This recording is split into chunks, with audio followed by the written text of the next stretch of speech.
you talk about money for quarterbacks. So, when you were a kid, my mom would give me like $5. Go to the candy store. And you get a Butterfinger, and maybe you get a popsicle and some bubble gum.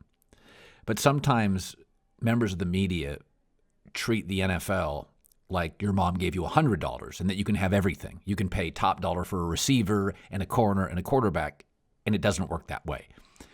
And it's funny, the media will totally support Davante Adams demanding a massive salary, like $27 million. Next year, Aaron Rodgers' salary cap, that he's going to make $46 million because they push some money back. If you pay Davante Adams and with Aaron Rodgers, I mean, you the second the season ends, explain this to me, you have to get rid of Aaron, is that I like Davante Adams. I'm a huge fan. But we're getting to a point now with wide receiver money at a position college football is sending the NFL 25 really capable guys, and many are starring year one. Like Michael Pittman, Chase Claypool, T. Higgins, like second-round guys. You're like, they're all really good right out of the chute. And it's an interesting, Ted Thompson didn't believe in free agency. He was a draft guy. Brian Gutekunst, I think along those lines, it's just kind of part of the rigidity of the Packers and free agency. They're just not going to spend money for whatever reasons. And I think a lot of that is it's just sort of the style that Ted Thompson created, right, culturally. But you start looking at Aaron's salary and what Davante Adams wants, you have to keep him for a year to keep Aaron happy. The bottom line is these star quarterbacks need their guys. I mean, Brady fought for Chris Hogan, Wes Welker.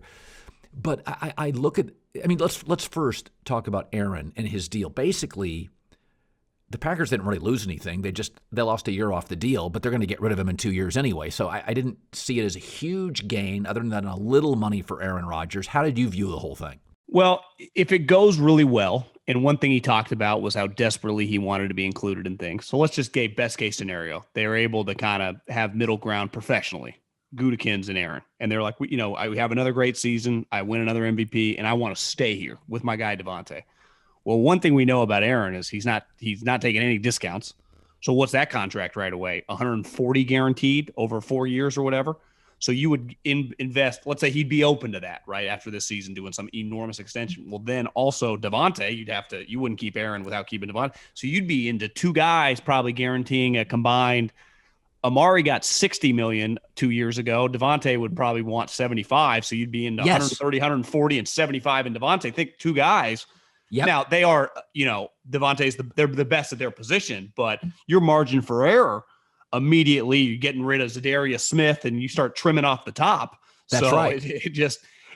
The problem for them, I like what you're saying about Davante, because I think I do side with the Packers on this one. Like he wants Hopkins makes 27.5, but truly that's not a real number because they just guaranteed him like 2 years. The average top receiver makes like 20. They would have no problem giving him 21 or whatever. But the Packers don't have these other wide receivers, right? They're so dependent on it. Most teams have like two guys, right? I mean, look at the Cowboys. Every clip I see, it's CD Lamb. Well, Amari Cooper's their number one guy, right? And Gallup's good. Like they got a ton of guys. The Packers have to have Davante because we see when they take him off, they got four guys you've never heard of. The way they built their team, and this gets back to Aaron with Jordan Love, if they would have taken Brandon Ayuk, who's dominating for the Niners in camp, they would feel a little bit better. Like, Davante, let's just calm down. We can meet on a number. They wouldn't feel desperate. They're a little desperate with Davante because they don't have reinforcements. I said this the other day. If you go back, the angst with Aaron may have been around when they didn't give him a heads up on his quarterback coach Van Pelt leaving, right? The angst. But the draft is really what pissed him off. When you go back and look at that draft, now, most GMs will tell you, John, your first 4 rounds is when you get your players. Everything after that's a finger cross. But your first 4 rounds, you get guys. That team needed a linebacker that had been pushed around twice by the Niners and the Chargers. They could use another corner opposite Jair Alexander, and they needed a wide receiver.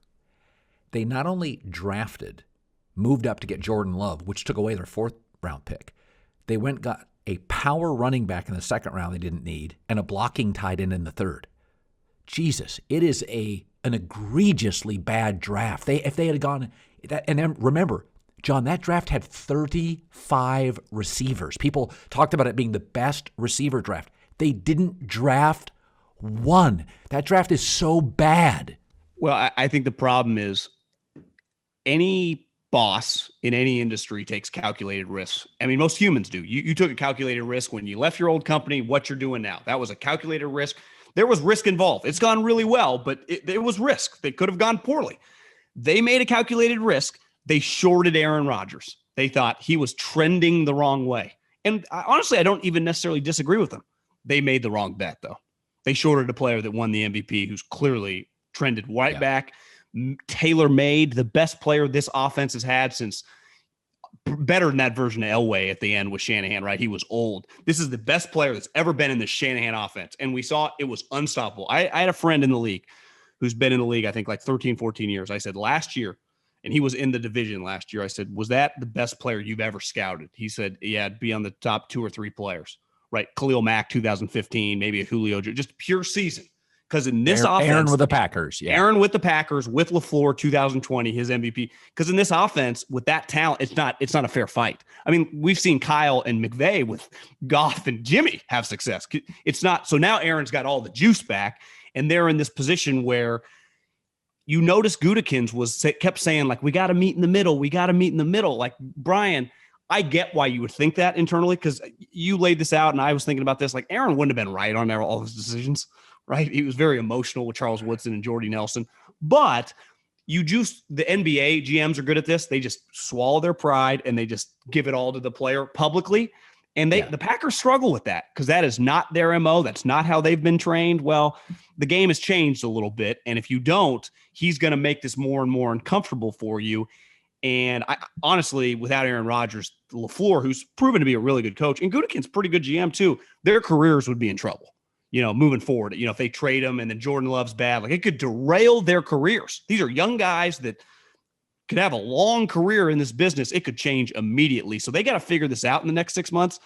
And I don't know. I mean, I know people in the league that just think, one, Aaron's really bright. He's just a smart guy. He's a 40 Wonderlic. He's just a smart guy. The Packers just kind of got some scouts. They just sit in that room. They bang the film. Like, this situation calls on like a Pat Riley type to figure this thing out. And I don't know if they have that in the bag to deal with Aaron.